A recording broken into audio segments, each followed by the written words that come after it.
Chair recognizes Representative Pohutsky. Thank you, Madam Speaker.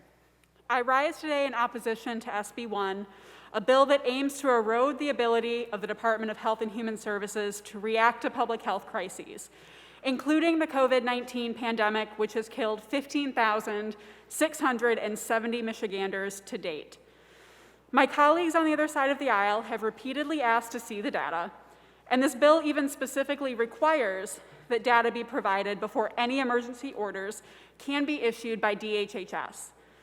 I'm sure most of everyone in here knows this, but I love data. Big fan of data. So let's talk about some data.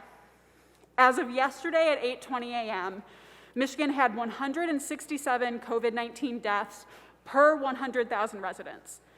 Indiana, which has recently been exalted by some for being open for business or for blatantly disregarding safety, depending on how you look at it, had 189 deaths per 100,000 residents.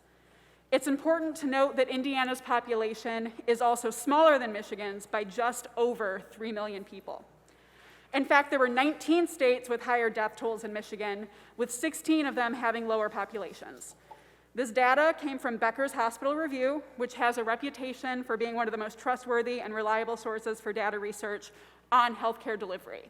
Since we're all very focused on data, I'm sure that we understand the importance of citing our sources. A study from June of 2020 investigated the impact of non-pharmaceutical interventions, such as social distancing, business disruptions, and the limiting of social gatherings during the 1918 H1N1 pandemic, and the impact that those had on the economy and its recovery post-pandemic. These were similar to the very interventions that DHHS implemented here in Michigan throughout the last year. The study uncovered that areas with more stringent restrictions that were in place longer actually fared better economically, bouncing back faster and more robustly. Now, I have cited this study before, and I have tried to frame it as delicately as possible, but that's been lost on some folks, so I'm going to be blunt here. Areas that had few restrictions or lifted them too quickly fared worse economically because the workforce was dead from the pandemic. Representative, please keep your comments to the merit of the bill. Chair recognizes Representative Pohutsky.